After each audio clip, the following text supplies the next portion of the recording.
इस कार्यक्रम के पुण्यार्चक हैं श्री कंवर लाल जी, महावीर प्रसाद जी पाटनी, आर के ग्रुप, मदनगंज, किशनगढ़, राजस्थान।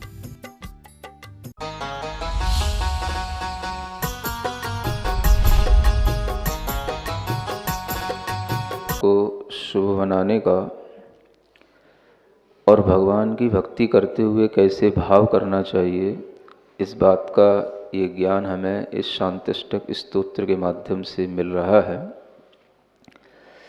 इसी में काव्य नंबर 4 पढ़ते हुए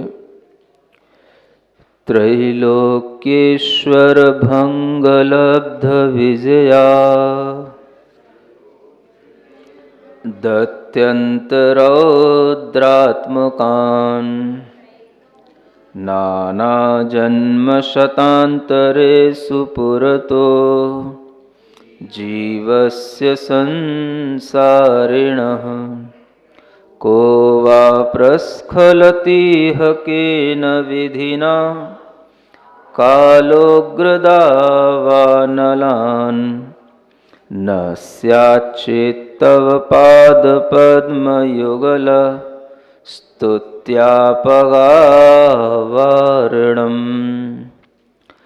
आचार्य पूज्यपाद महाराज भगवान शांतिनाथ की भक्ति करते हुए भाव करते हैं कि हे भगवान, इस संसार में त्रैलोक्येश्वर भंग लब्ध विजयात, 3 लोक का एक ईश्वर है जिसने सबको भंग कर रखा है, सबको विनष्ट कर रखा है, और उसी के कारण से उसने 3 लोक में अपनी विजय पताका फहरा रखी है। कौन है? 3 लोक का ईश्वर। और ऐसा ईश्वर, ऐसा समर्थ कोई भी ऐसा कौन व्यक्ति हो सकता है जिसने 3 लोक में सबको नष्ट कर रखा है, किसी को भी नहीं छोड़ा। सबके लिए जिसने पराजय दे रखी है, सबको पराजित कर रखा है, सबके ऊपर अधिकार जमा रखा है, सबको अपने बस में कर रखा है, और इसी कारण से उसने अपने अंदर एक विजय का भाव पैदा कर रखा है कि मुझे कोई जीत नहीं सकता, मैं सबसे बड़ा हूँ, मुझ पर कोई विजय प्राप्त नहीं कर सका, मैं सब पर विजय प्राप्त कर लेता हूँ, कोई भी उसके चंगुल से बचता नहीं। चाहे कितना ही बड़ा देव हो, चाहे मनुष्य हो, कितना ही बड़ा कोई भी हो, कितना भी समर्थ व्यक्ति हो, जो उसके चंगुल से बच नहीं सकता। और अत्यंत रौद्रात्मकान, ऐसा कोई राक्षस है जो बहुत ही रौद्र रूप लिए हुए है। क्या लिखा है? अत्यंत रौद्र है। जो रौद्र होता है वो किसी को नहीं छोड़ता, उसके लिए अच्छा बुरा कोई भी व्यक्ति हो, उस सबको अपने में समाहित कर लेता है, सबके साथ एक जैसा ही व्यवहार करता है। अत्यंत रौद्र रूप जिसका बना हुआ है, संसार में हर जीव को उसने अपनी चपेट में ले रखा है, और अत्यंत क्रूर भाव के साथ में, रुद्र भाव के साथ में वह हर देव को, हर मनुष्य को, हर व्यक्ति को, बड़े से बड़े, कितने भी बड़े बड़े सूरमा हो गए हों, चाहे तीर्थंकर जैसे ही क्यों ना हो गए हों, उसने किसी को नहीं छोड़ा। सुन रहे हो? अरिहंतों को भी नहीं छोड़ा उसने, तीर्थंकरों को भी नहीं छोड़ा उसने। उसकी चपेट में जो आया उसने सबको हराया, और सब उससे लड़े। जो लड़ते लड़ते कुछ बन गए, वो अरिहंत बन गए, लेकिन उसने अरिहंतों को भी छोड़ा नहीं। उन्हें उससे छूट कर के मुक्ति जाना पड़ा। संसार में जब तक वो रहे, वो उसके चंगुल में रहे। ऐसा कुछ है जो बहुत ही रौद्र रूप लिए हुए है। 3 लोक का वह ईश्वर है। माने ईश्वर बोलते हैं जो सबसे समर्थ हो, सब पर अपना अधिकार जमाता हो। ऐसा कौन है जो अरिहंतों को भी नहीं छोड़ सकता, मुनियों को भी नहीं छोड़ सकता, रिद्धिधारी तपस्वियों को भी नहीं छोड़ सकता, सबको हराता है, कोई उससे जीत नहीं सकता है। आज तक कोई भी उससे जीता ही नहीं, और उसकी विजय पताका अनादिकाल से अभी तक ऐसी ही चली आ रही है, लहरा रही है। कोई चक्रवर्ती उसकी विजय नहीं कर सका, कोई अरिहंत भी उसके ऊपर विजय प्राप्त नहीं कर पाए। वो सब जो है सबको हराने वाला, सबके ऊपर विजय प्राप्त करके अपनी पताका लहराने वाला, समझे, कुछ है। इतना रौद्र है, चाहे छोटा आदमी हो, चाहे बड़ा आदमी हो, चाहे किसी भी गति का हो, कुछ भी हो, उसने किसी को छोड़ा नहीं आज तक, और अनंत काल तक उसकी विजय पताका ऐसी लहराती रहेगी। ये भी संसार में दिखता है। ऐसे नाना जन्म शतांतरेषु पुरतो जीवस्य संसारिण, जो संसारी जीव हैं उनके लिए अनेक प्रकार के सैकड़ों जन्मों के अंतरालों में भी वह हमेशा सामने सामने ही रहता है, और हर जन्म में वह अपने उस विजय भाव को धारण करके ही सबके ऊपर अपना अधिकार रखता है। क्या है ऐसा? सबसे बड़ा राक्षस, सबसे बड़ा राजा, सबसे बड़ा ऐश्वर्यशाली है, जिसका नाम है, आप लोग बोलते हो यमराज। क्या बोलते हो? हाँ, जो मृत्यु के रूप में सबके सामने रहता है, जिसे मृत्यु भी कहते हैं, जिसे यमराज भी कहते हैं, और जिसे काल भी कहते हैं, और ऐसा काल जिसके चक्कर से कोई नहीं बचा। अगर अरिहंत भी बचे होते तो कम से कम सामने दिखाई देते हमारे। मैं कहता हूं अरिहंत भी नहीं बचे उसके चक्कर से। वो उसके चक्कर से निकल करके कहीं दूसरी जगह चले गए, इसलिए बच गए, लेकिन जिस समय वो अरिहंत थे, वो अरिहंत भी उसके चक्कर से बच नहीं पाए। उन अरिहंतों को भी उसने अपने काल के गाल में समाया है, उन अरिहंतों को भी उसने हटाया है संसार से। अन्यथा आज आपको इतने बड़े बड़े तीर्थंकर कुछ भी दिखाई नहीं दे रहे हैं। क्या समझ रहे हो? कहां चले गए? कहां गए चक्री जिन जीता भरत खंड सारा, कहां गए वो राम और लक्ष्मण जिन रावण मारा, कहां कृष्ण रुक्मणी सतभामा और संपत्ति सगरी, कहां गए वो रंग महल और सुवर्ण की नगरी। नहीं रहे वो लोभी कौरव जूझ मरे रन में, गए राज तज पांडव वन को अग्नि लगी तन में। कहां गए? बस यही विचार करना है, कहां गए?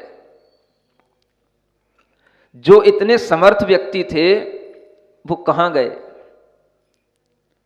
जो चक्रवर्ती थे, जिन्होंने 6 खंड के राज्य को जीता, सब राजाओं को अपने अंडर में किया, वो कहां गए?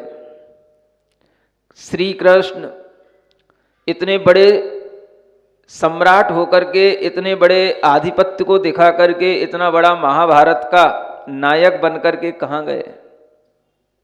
किसी को नहीं छोड़ा उसने। कहां गई वो रुक्मणी, कहां गई वो सतभामा, जो श्री कृष्ण की मुख्य चहेती रानियां होती थीं, जिनके कारण से सब लोग ये उस समय पर समझा करते थे कि हमारे लिए जीवन दाता रक्षक हमारे ऊपर हैं, हमें किसी चीज की कोई चिंता नहीं। और वो भी कहां चले गए? ये सारी की सारी संपत्तियां जो 3 लोक में जितनी भी उत्कृष्टता के साथ में जिनके पास में रहती थीं, जो निधियों के स्वामी थे, चक्र रत्नों के स्वामी थे, वो भी न जाने कहां चले गए। कोई नहीं दिखता यहां। जो कभी इनके नाम थे, बस आज उनके नाम शेष रह गए हैं, और कुछ शेष नहीं है, बस केवल नाम शेष रह गया है। और जो नाम है वो भी उनके इसलिए शेष रह गए हैं क्योंकि उनके कुछ काम थे।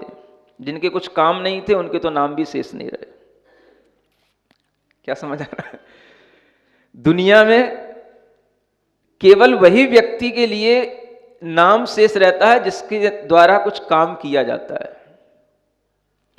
नाम इससे नहीं रहता है कि आपके पास में अभी क्या है, इससे मतलब नहीं है, आपने क्या किया है इससे मतलब होता है। समझ में आ रहा है? दुनिया में नाम उन्हीं का रहता है जिनके अंदर कुछ ऐसी कुछ घटनाएं हुई हों, जिन्होंने कुछ ऐसा समर्थ कार्य किया हो जिसे दुनिया ने याद रखा और वो एक इतिहास बन गया, तो उनका नाम है। अन्यथा अगर किसी के साथ कोई विशिष्ट घटना नहीं हुई तो वो नाम भी एक सामान्य हो जाता है, और वो कुछ लोगों को ही पता होता है, सब लोगों को नाम में भी कोई ज्यादा इंटरेस्ट नहीं आता है। बड़ी बातें क्या कहें, 24 तीर्थंकर हुए हैं, 24 तीर्थंकरों में भी अगर नाम है तो कुछ ही तीर्थंकरों के हैं। वैसे नाम तो सबके हैं, लेकिन नाम जिस तरीके से लिए जाते हैं, जिस तरीके से आपकी श्रद्धा बनती है, वो तो कुछ ही तीर्थंकरों के साथ है। क्यों है? इसका भी कुछ कारण है, और वो कारण क्या है? यही कारण है कि जिन तीर्थंकरों के साथ कुछ विशिष्ट घटनाएं घटी, कुछ जिनके विशिष्ट काम हुए, जिसके कारण से लोग चमत्कृत हुए, जिनके कारण से लोगों ने समझा कि हाँ ये कुछ विशेष प्रभाव के कारण से हुआ, तो लोगों ने उसको याद रखा। अन्यथा बस तीर्थंकरों का केवल नाम शेष है। पूछते ना लोग, आप गिने चुने तीर्थंकरों को ही क्यों याद करते हैं? आदिनाथ भगवान, चंदक प्रभु, शांतिनाथ, उसके बाद आ गई नाम तो मुनि सुब्रत नाथ और नेमिनाथ, पार्श्वनाथ, महावीर भगवान। बाकी सब बीच के कहां चले जाते हैं? संभवनाथ, विमलनाथ। क्योंकि इनके कोई विशेष कार्य, इनकी कोई विशेष घटनाएं, इनका कोई विशेष समाज के ऊपर कोई ऐसा चमत्कारी प्रभाव लोगों के पास नहीं रहा, तो उन्होंने तीर्थंकर के रूप में तो याद रखा, लेकिन जो एक विशेष रूप में याद रखते, वो लोग भी इसलिए नहीं रख पाए। और इन्होंने कुछ काम किए, कुछ इनके साथ विशेष घटनाएं घटी, कुछ इनके साथ विशेष हुआ, कुछ तो विशेष था, इसलिए याद रहा। समझ आ रहा? तो इस दुनिया में नाम भी उन्हीं लोगों का रहता है जिनका कुछ काम होता है, इसलिए आपको हमेशा याद रखना है। दुनिया वालों को इससे मतलब नहीं होता है कि व्हाट यू हैव। दुनिया वालों को इससे मतलब नहीं होता है आपके पास क्या है। दुनिया वालों को इससे मतलब होता है what is your work, what you are doing. जो चीज ये रहेगी वही दुनिया में सबके पास में जाएगी, वही सबके पास ध्यान में रहेगी। बाकी सब चीजें आप सोचते रहो, हमने ये रख लिया, हमने ये रख लिया, हमारे पास ये है, हम ये हैं, वो हैं। आप बने रहो, ये आपका अपना अहम है, होना जाना कुछ नहीं उससे। सिर्फ आपका अपना अहम है। मैं इस तरीके की संपत्ति का मालिक हूं, मेरे पास में इतने करोड़ हैं, मेरे पास में इतना बैलेंस है, ये सब आपके लिए ही है, आपके ही खुश रखने के लिए, बाकी कुछ नहीं है। जाने के बाद में कोई भी आपकी संपत्ति के लिए न कोई गुण गाएगा, न कोई आपकी कोई आरती उतारेगा, न कोई आपका कोई विशेष नाम लेगा। जो भी आप छोड़ जाओगे वो जिसके हाथों आ जाएगी वो भी बिल्कुल दुबका के चुपचाप से रख लेगा, नाम भी नहीं लेगा। और अगर कभी नाम लेना भी पड़े तो शर्म भुगत करके, भाई हाँ पिताजी चले गए थे, उनका यह पुण्यतिथि आई है, एक माला पहना देगा ज्यादा से ज्यादा फोटो के ऊपर। समझ आ रहा है? वो भी कब तक, धीरे धीरे वो भी बोर हो जाएगा, बोले अब हर साल तो वो भी नहीं आती, कहां से नई नई माला लाऊं, वो भी नहीं रहती। समझ आ रहा है? कुछ नहीं होता। जब तक आदमी जीवित रहता है तब तक सोचता रहता है बहुत सारी बातें, लेकिन उसके जाने के बाद उसका नाम लेने वाला कौन, उसके किए हुए कार्य क्या है, ये अगर वो ध्यान नहीं रखता है तो उसके हाथ में जीवन में कुछ नहीं आता। जब चक्रवर्तियों के कुछ नहीं रहे तो एक सामान्य व्यक्ति का क्या रहेगा। और ये इतनी बड़ी विजय है, ये किसकी विजय है? ये इस काल की विजय है। महाकाल इसी का नाम है। समझ आ रहा है? लोगों ने इसको भी एक देवता मान रखा है।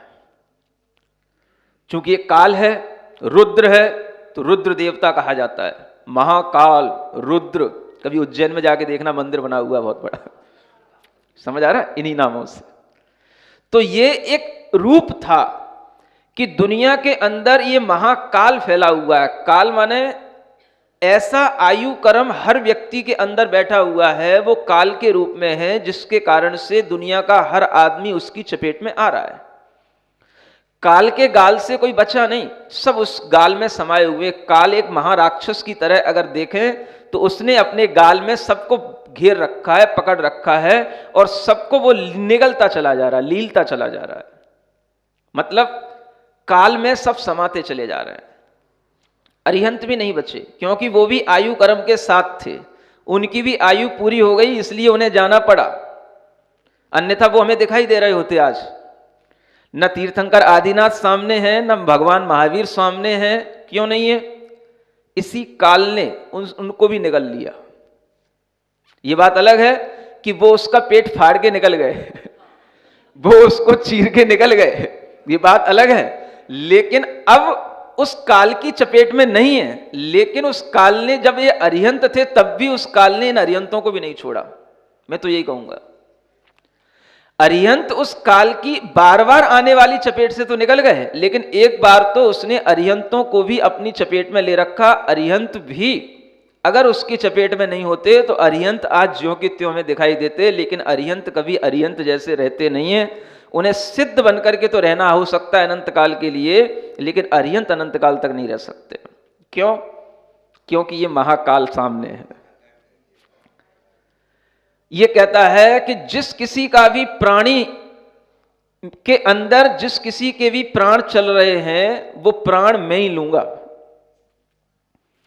अगर प्राण से जी रहा है, शरीर से जी रहा है, तो शरीर पर अधिकार मेरा है।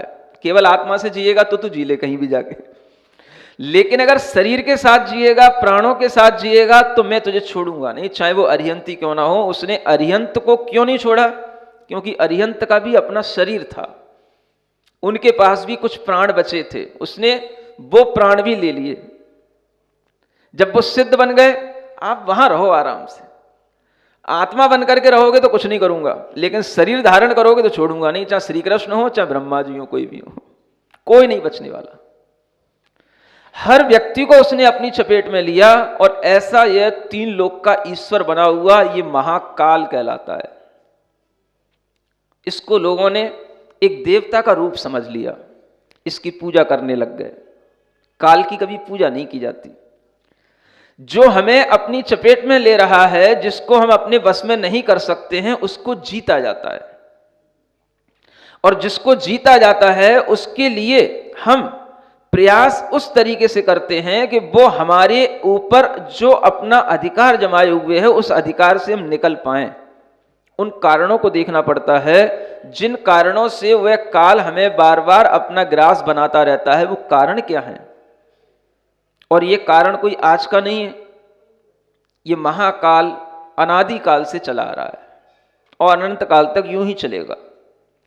जब तक संसार में जीव हैं, तब तक ये महाकाल उन जीवों के साथ में है, और संसार में जीव कब तक हैं? तो हमेशा हैं, हमेशा से थे और रहेंगे।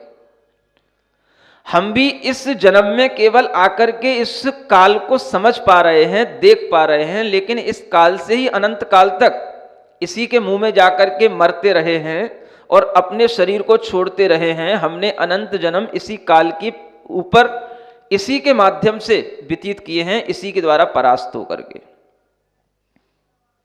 ये ध्यान आता है? कैसे ध्यान आएगा? एक बहुत बड़ा प्रवाह चल रहा हो, जैसे कोई बहुत बड़ी आंधी चलती है, तूफान चलता है, तो वो लंबे समय से चलता आ रहा हो और दूर तक चलता चला जा रहा हो, तो आप देखोगे कि उसकी चपेट में जो भी आएगा वो उड़ता चला जाएगा, तहस नहस होता चला जाएगा। इसी तरीके से यहां पर आचार्य कह रहे हैं कि ये जो काल है, यह काल एक उग्र दावानल की रूप में बना हुआ है। कालोग्र दावानलम। क्या लिखा है? दावानल जानते हो? दावानल बोलते हैं जो बड़े बड़े जंगल होते हैं, वन होते हैं, उनमें जो अग्नि लग जाती है तो अग्नि फिर जो है आउट ऑफ कंट्रोल होती है। आपने कभी यहां अभी सुना भी हो कुछ खबरें, जो विदेशों में जंगल हैं, उनमें जब आगे लग जाती है 6-6 महीने तक आग कंट्रोल में नहीं आती। ऐसी ये दावानल कहलाता है। इस दावानल की तरह ये काल एक उग्र रूप ले लेता है और लिए हुए। अब इस दावानल में माने एक संसार, एक पूरा वन है, और उसमें ये काल की अग्नि लगी हुई है, और उस अग्नि की चपेट में जो आ रहा है वो उसमें जलता जा रहा है, कोई बचने वाला नहीं है। अब आप सोचो, हम बच करके कहां जाएंगे? इधर हम उससे मृत्यु को प्राप्त हुए, मृत्यु को प्राप्त होकर के हम उसके कहीं दूसरे छोर पर चले गए, वहां जन्म ले लिया, वहां जन्म लिया, तब तक वो दावानल वहां पर भी पहुंचा, वहां भी नहीं छोड़ेगा वो। उस दावानल में कोई भी व्यक्ति चपेट में आएगा वो उसका हिस्सा बनेगा और उसके माध्यम से उसकी मृत्यु होगी। ऐसा यह काल रूपी दावानल अनादि काल से इस संसार को अपनी चपेट में लिए हुए है। इसको यहां क्यों याद किया गया? ये काल की अग्नि चारों तरफ जल रही है और इस अग्नि में हर जीव जल रहा है। अगर इस अग्नि को शांत करने के लिए हमें कुछ अचानक से मिल जाए, अचानक से हमें कोई ऐसा स्रोत उपलब्ध हो जाए जिसके माध्यम से हम इस अग्नि को बुझा पाएं, तो हमें क्या करना पड़ेगा? एक तो हमें पता पड़ जाए कि इस संसार में, इस जंगल में एक महाअग्नि लगी हुई है जिसे दावानल कहते हैं, और इससे बचाने वाला कोई एक उपाय है। वो उपाय अगर हमारे हाथ लग जाए तो आप क्या करोगे? क्या सोचोगे? क्या आपके अंदर उस समय पर फीलिंग होगी? क्या थिंकिंग होगी? सोचो, विचार करो। अगर यूं ही आकर के तुम भगवान की भक्ति पूजा करके रोजाना घर पे जाते रहोगे और यूं ही आकर के अपनी आदत बना करके अपनी आदत के अनुरूप भगवान की भक्ति करके ये सोच लोगे कि हमने भगवान की भक्ति कर ली, तो वो भक्ति में कभी भी गहराई नहीं आ सकती है। भक्ति जो भीतर से होती है तो वो भीतर से तभी होती है जब हमें उस भक्ति का कुछ महत्व पता हो। भक्ति क्यों की जा रही है? भगवान शांतिनाथ के चरणों का आलंबन क्यों लिया जा रहा है? क्यों भगवान शांतिनाथ की भक्ति की जा रही है? ये भक्ति करने से पहले हमारे दिमाग में ये पूरा का पूरा बैकग्राउंड हो, ये हमारे दिमाग में पूरा का पूरा फीडबैक हो कि हम भगवान की भक्ति क्यों कर रहे हैं। ये फीडिंग अगर होगी तो ही हम भक्ति में अपना मन लगा पाएंगे और उस भक्ति का महत्व समझ पाएंगे। हम भगवान की भक्ति करने के लिए आए, भगवान की भी अगर हमें पता है कि भगवान भी अपने को इस काल से नहीं बचा पाए और हम भी भगवान की भक्ति कर रहे हैं, तो हमें क्या मिलेगा? हम किन की भक्ति कर रहे हैं? जो अब काल के ग्रास बन रहे हैं या अब इस काल से मुक्त हो चुके हैं, इस दावानल से जो मुक्त हो चुके हैं, हम उनकी भक्ति कर रहे हैं, या जो अभी भी इस दावानल में पड़े हैं उनकी भक्ति कर रहे हैं? बता तो दो। जो इस दावानल से मुक्त हो चुके हैं, अब ये दावानल उनको छू नहीं सकता है, ये आग उनके लिए कुछ भी बिगाड़ नहीं सकती है, ये काल महाकाल उनके लिए अब कुछ भी विधान पैदा नहीं कर सकता है। ये उसके ऊपर विजय प्राप्त कर चुके हैं जिसने पूरे संसार पर विजय प्राप्त कर ली है।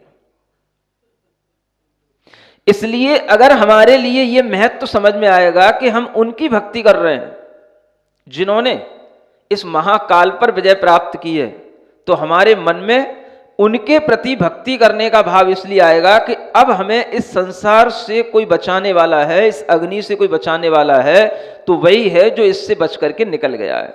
मैं उसी से पूछूंगा, आप कैसे बच के निकले? हमें भी बचाओ। हाहाकार करो पहले। क्या करो? करते हो कभी हाहाकार? नहीं करते? हाहाकार नहीं जानते? अगर ऐसी अग्नि चारों ओर लगी हो तो क्या करना पड़ेगा? हा हा हा हा हा, हाहाकार नहीं मच जाती? हमें बचाओ बचाओ बचाओ बचाओ। कभी भगवान के पास आकर के ऐसा भाव हुआ है, मुझे बचाओ बचाओ बचाओ, हाहाकार मचाई कभी? कभी नहीं ना। कभी लगता ही कहां है कि हमें कोई अग्नि जला रही है। एयर कंडीशन में बैठने वालों को लगता ही कहां है कि हमें अग्नि जला रही है। ये अग्नि अगर भीतर अपने ज्ञान में जलती हुई महसूस नहीं होगी तो कभी भी आपके अंदर भक्ति की, शांति की भावना कभी भीतर से पैदा नहीं होगी, और उसके बिना कभी ये अग्नि भीतर से बुझ नहीं सकती, और उसके बिना कभी भी आपका इस संसार से निस्तार हो नहीं सकता। ये आग भीतर से जब लग जाती है तो फिर व्यक्ति ये कहता है, मुझे बचाओ मुझे बचाओ मुझे बचाओ, हा हा डूबो जात हूं। याद आ गया? क्या बोलते हो? कहां बोलते हो? कहीं बोलते तो है महाराज, ध्यान नहीं आ रहा है। वो भी हम ही ध्यान दिलाएंगे। हा हा हा हा बोलते हो कि नहीं? हा हा हा हा डूबो।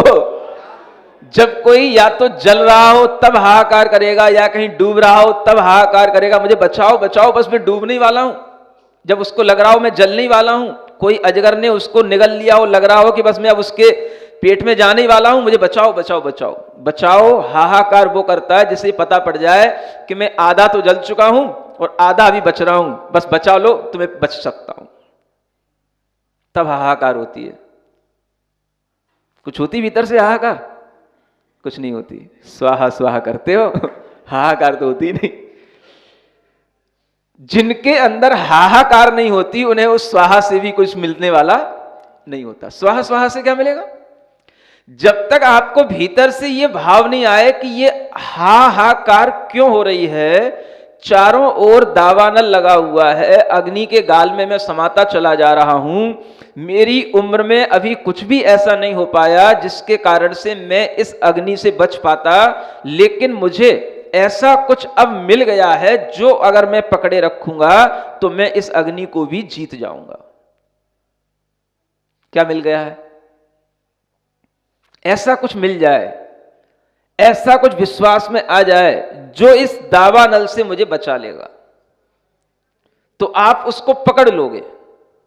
और जब पकड़ लोगे तब आप उसी से प्रार्थना करोगे, बस मुझे अब इसको छोड़ करके कुछ नहीं करना है, इसी को पकड़े रखना है, क्योंकि ये पकड़े रखूंगा तो मैं इस अग्नि से बच पाऊंगा, अन्यथा ये अग्नि मुझे ऐसे ही जलाती रहेगी, मारती रहेगी। कुछ मिल जाए। अभी तक मिला नहीं है, अनंत काल में कभी भी नहीं मिला। सुन रहे हो? भटकते भटकते भटकते भटकते, क्योंकि जंगल तो बहुत बड़ा है, अब जो चीज जहां मिलेगी वहां तक हम कभी पहुंचे नहीं। चारों ओर अंधकार है, आग लग रही है, सब दौड़ रहे हैं, कभी कहीं कभी कहीं, कभी किधर और कभी किधर और। कोई किसी में कहीं जन्म ले रहा है, कोई कहीं मर रहा है, कोई कहीं से जन्म लेकर के कहीं पर उत्पन्न होकर के कहीं पे मरण को प्राप्त हो रहा है, कोई किसी कारण से मर रहा है, कोई किसी कारण से मर रहा है। चारों ओर दुनिया के अंदर देखो क्या क्या है, हाहाकार हाहाकार, और कुछ नहीं है। एक कोरोना गया, दूसरा कोरोना ब्रिटेन से फिर आने वाला है। तैयार रहो, कुछ नहीं होने वाला, सब होने वाला है, दुनिया के लिए ऐसे ही होने वाला है। समझ आ रहा है? ऐसे ही लोग सब तरीके से हाहाकार करते रहेंगे, जब तक इस तरीके के पाप बढ़ते रहेंगे दुनिया में, ऐसे ही हाहाकार मची रहेगी। कुछ गिने चुने लोग होते हैं जिन्हें कुछ चीजें मिलती हैं, बाकी सब एक दूसरे के पीछे दौड़ते रहते हैं। अंधेरे में जैसे कोई व्यक्ति दौड़ रहा हो, चारों तरफ आग लगी हो, वो देख रहा है कि इधर से आग आ रही है, इधर दौड़ा, पता पड़ा वहां पे गए तो वहां से भी आग आ रही है, फिर उधर से उधर दौड़ा, पता पड़ा वहां से भी आग इधर की ओर आ रही है, वहां से फिर इधर की ओर दौड़ा। बस ऐसे आदमी दौड़ भाग में जन्म मरण कर रहा है। ये दौड़ भाग कौन सी है? जन्म मरण की। ये आत्मा की दौड़ दिखा रहा हूं आपको। चारों तरफ काल की आग लगी है, कभी कहीं मर जाता है, कभी कहीं मर जाता है, कभी किसी कारण से मर जाता है, कभी और किसी कारण से मर जाता है, और मर करके फिर जन्म ले लेता है, फिर कहीं छोटा मोटा जीवन जी लेता है, फिर मर जाता है। जन्म और मरण के बीच में ये काल जो हमारे साथ में रहता है, इससे कभी भी हम बच नहीं पाए। और अनंत जन्म हुए हैं, अनंत मरण हुए हैं, होते रहते हैं, होते रहेंगे। इस काल से बचाने का हमें कोई भी उपाय मिला नहीं। कभी हम हो सकता है कि कभी महाकाल को ही सबसे बड़ा देवता मान करके पूजते रहे हो, लेकिन उससे भी हमारा कुछ हुआ नहीं। उस देवता से काम चलेगा जो इस महाकाल को चीर करके चला गया हो, जो इसकी चपेट में आने से बच गया हो। अगर उसका तुम्हें ज्ञान हो जाएगा और उसका आलंबन ले लोगे, उसको पकड़ लोगे, तो कुछ हासिल हो जाएगा। और अगर उसका ज्ञान नहीं हुआ तो ये जन्म मरण चलता रहेगा। ये मंदिर, ये पाठ, ये धर्म कुछ नहीं काम आने वाला है, क्योंकि आपको पता ही नहीं है ये सब क्यों है, किस लिए है। जब तक भीतर से हाहाकार नहीं होती, तब तक बचाने वाला बचाता भी नहीं है। क्या सुन रहे हो? अरे बचाने वाले की बात तो बहुत दूर है, जब तक बच्चा रोता नहीं है तब तक मां भी उसको दूध पिलाती नहीं है। बस जब तक आपके अंदर हाहाकार नहीं होगी तब तक ईश्वर, भगवान, उसकी भक्ति, उसके माध्यम से मिलने वाला आलंबन, ये सब आपके लिए कुछ भी रक्षक होने वाला नहीं। तो आचार्य कहते हैं, ये 3 लाइनें पहले उन्होंने लिख दी। ये लिख क्या रहे हैं? हम भगवान की भक्ति कर रहे हैं, काल के गुण गा रहे हैं? यही समझ में नहीं आया, नहीं समझ आ रहा। मैं सोच रहा था, मैंने ये क्या कर रहे हैं? भगवान की भक्ति कर रहे हैं, नाम तो लिया नहीं कि शांतिनाथ भगवान का एक बार भी, और शांतिनाथ भगवान की भक्ति का ये परिक्रम चल रहा है, मेरे को समझ में नहीं आया। एक एक स्तोत्र बना रहे हैं, इतने लंबा लंबा छंद ले लिया, जैसे बोलते शार्दूल विक्रीडित छंद, सबसे बड़ा छंद कहलाता है, और इतने बड़े बड़े छंद में काल के गुणगान कर रहे हैं। महाकाल के, महाकाल की पूजा करने बैठे क्या? ये कालोग्र दावा नलान, ये 3 लाइनें उस काल के लिए हैं, उस संसार के लिए हैं, उस आयु कर्म के लिए हैं जिसने इस आदमी को, हर जीव को जकड़ रखा है, और इससे कोई भी बच नहीं सकता। न स्याचेत तव पाद पद्म युगलस तुत्यापगा वारणम। क्या कहा है? इस आग में हर आदमी जल रहा है, हर जीव, हर प्राणी जल रहा है भगवान। अगर आपके पाद पद्म युगल माने आपके दोनों चरण कमल की स्तुति रूपी, आपगा माने होती है नदी, और उसमें बहने वाला वारण माने जल, अगर ये न हो तो कोई भी आदमी इस आग को बुझा नहीं सकता है। इस आग को बुझाने के लिए आपको भगवान के चरण कमलों से जाने वाली जो भक्ति की गंगा है उसमें नहाना पड़ेगा, उसी में डूबना पड़ेगा, तो आप इस आग से बच पाओगे, अन्यथा इस आग से बचाने वाला दुनिया में कोई नहीं है। ये एक लाइन में अंत में लिख करके छोड़ दिया। समझ में आ रहा है क्या मतलब हुआ इसका? 3 लाइनों में तो हाहाकार मचा दी। जब हाहाकार मचेगी तभी तो आपको किसी चीज का महत्व समझ में आएगा। जल का महत्व कब समझ में आएगा? जब अग्नि में जल रहे होगे। पहले महसूस करो कि मैं अग्नि में जल रहा हूं, पहले महसूस करो कि मैं संसार में डूब रहा हूं, तब किसी से कहोगे निकालो निकालो, बचाओ बचाओ, मैंने आपको पकड़ लिया, अब मुझे छोड़ना नहीं, तब वो आलम्बन आपके लिए बना रहेगा। अन्यथा आप कहोगे हाँ मिल जाता है, छूट जाता है, मिल जाता है, छूट जाता है, आपके सामने कुछ भी अच्छी से अच्छी चीज आ जाएगी, वो भी आपके सामने से होकर के चली जाएगी, लेकिन आप उसे पकड़ोगे नहीं तो आपको उसका लाभ मिलेगा नहीं। तो आलम्बन का मतलब क्या होता है?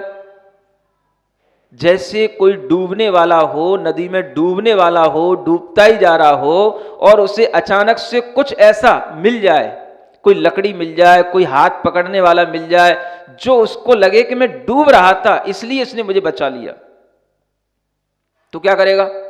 वो उसका हाथ किसी भी दम पे फिर छोड़ेगा नहीं। इसको बोलते आलम्बन। लेकिन उस आलम्बन का महत्व कब? जब उसे लग रहा हो कि बस मैं मरने ही वाला था, मैं डूबने ही वाला था।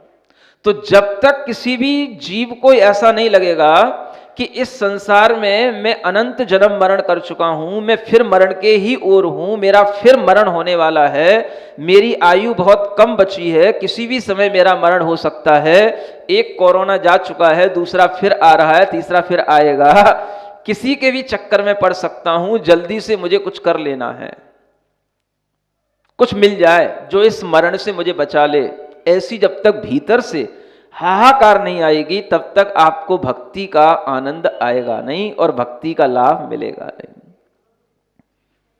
समझ में आ रहा है? अब ये हाहाकार कैसे मचाओगे?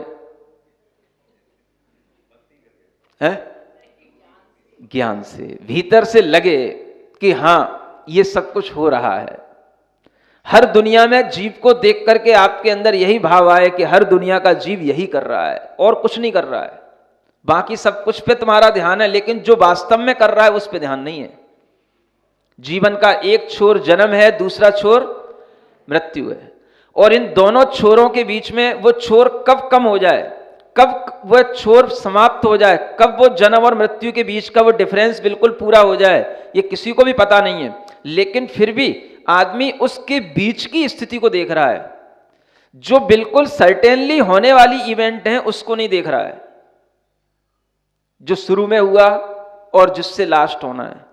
और उसके बीच में जो कुछ हो रहा है वो भी उसके लिए कोई सर्टेनिटी नहीं है, लेकिन उसका दिमाग उसी पर है। जो कुछ भी सर्टेन कुछ नहीं है उस पर दिमाग है, और जो सर्टेन होना चाहिए उस पर दिमाग नहीं है उसका। इसलिए इस आदमी के अंदर कभी हाहाकार का भाव आता नहीं है, क्योंकि इसे आहा आहा चाहिए, आहा आहा आहा, मजा आ गया, मजा आ गया। मजा किसमें आता है? जो बीच का गैप है इसमें जो कुछ भी मिलता है इसमें आहा आहा करता है। समझ आ रहा है? तो इसकी रंगत में, इसके मजे में वो अपनी जिंदगी को पूरा निकाल तो लेता है, लेकिन भीतर से जो हाहाकार आनी चाहिए थी वो नहीं आती। और जब हाहाकार नहीं आती तो बचाने वाला कितना ही बैठा हो, बचाने वाला आपको बचाएगा क्यों, जब आप ही को चिल्ला नहीं रहे हो। जिसे डूबना है डूबो, मरना है मरो, कोई किसी को बचाने वाला नहीं है। आलंबन उसको मिलते हैं जो आलंबन चाहता है। इसलिए चाह भीतर से पैदा होती है, तो ये सब हमारे लिए भक्तियां काम आती हैं। इसलिए भक्ति मोक्ष का कारण कही गई है। भक्ति मुक्ति प्रदाता, मुक्ति को प्रदान करने वाली ये भक्ति कब बनती है? जब ऐसी भक्ति जो भीतर से आहाकार करे, हे भगवान, हे शांतिनाथ भगवान, आपके चरण कमल की स्तुति ही क्या है? नदी है। ये जो स्तुति कर रहे हैं क्या बहा रहे हैं हम? ये नदी बहा रहे हैं हम। बह रहे हो कि नहीं तुम लोग? कि डटे हो अपनी अपनी जगह पे? सब बैठे हैं बढ़िया कुर्सी से बांध के नीचे से ऊपर तक, है ना? कहीं बह ना जाऊं इस नदी में। नदी में बहे बिना आपके लिए इस दावा नल से मुक्ति मिलने वाली नहीं। ये स्तुति की नदी रूपी जल में जिसने अपना बहाव कर लिया, समझ आ रहा है? जिसने अपना लगाव कर लिया, बस उसी का जिंदगी से लगाव हो गया, और वही जो है इस संसार से अलगाव को प्राप्त हो गया। उसी के लिए संसार से मुक्ति मिली है। इसलिए ये भक्ति मुक्ति को प्रदान करने वाली है। भगवान की भक्ति करने से पहले आपके अंदर ये हाहाकार का भाव आना चाहिए, ये बताने के लिए यहाँ पर ये स्तुति है। और इस स्तुति में ये 3 लाइनें केवल काल की महिमा को दिखाने के लिए इसलिए हैं कि जब तक आप इसकी महिमा को नहीं देखोगे तब तक आपको भगवान की महिमा समझ में आएगी नहीं। तो क्या समझ में आया? जब हम भगवान की भक्ति करें तो हम पहले समझ लें, भीतर से मन बना लें कि हमारे अनंत जन्म और मरण होने के बाद हे शांतिनाथ भगवान, आपके चरण कमल की भक्ति करने का मुझे ये पहली बार यहाँ सौभाग्य मिला है। ये सौभाग्य जब इसके अंदर सौभाग्य के रूप में समझ में आएगा, उसे भगवान की भक्ति का महत्व समझ में आएगा। अन्यथा हमें क्या पता था कैसे भगवान की भक्ति होती है, कैसे शांतिनाथ भगवान है, कैसे भगवान की भक्ति का लाभ मिलता है। ये जो आज हमारे दिमाग में जा रहा है, ये भगवान की भक्ति करने का जो मेरा अब मन बन रहा है, यही मेरे लिए उत्तम क्षण है, यही मेरे लिए सौभाग्य की चीज है। तब हमारे अंदर भगवान की भक्ति करने का फिर आनंद आएगा। समझ में आ रहा है? तो ऐसे भगवान की भक्ति की जाती है। जब भगवान की भक्ति करो तो पहले थोड़ी सी हाहा कर लेना, फिर बाद में स्वाहा करना। समझ आ रहा है? तुम जाते हो सीधे स्वाहा स्वाहा करके चले जाते हो, हा भीतर से होती नहीं, इसलिए उस स्वाहा का कोई मतलब होता नहीं। तो आज से ध्यान रख लेना कि जब भी हम भगवान की पूजा विधान भक्ति करने जाएं, स्वाहा करने से पहले हम क्या करेंगे? हा डूबो जा, हा जलो जातू हूं। जलो जातू माने जल रहा हूं भगवान। किससे? इस काल की अग्नि से। आप ही बचाने वाले हो। आपके चरणों के प्रसाद से ही, ये स्तुति के माध्यम से ही मेरे अंदर वह काल की ज्वाला शांत होगी। इसी से मेरे लिए अच्छा होगा और यही मेरे लिए जन्म मरण के चक्कर से बचाएगा। ऐसी भगवान की भक्ति आप करना सीखें। बोलो महावीर भगवान की।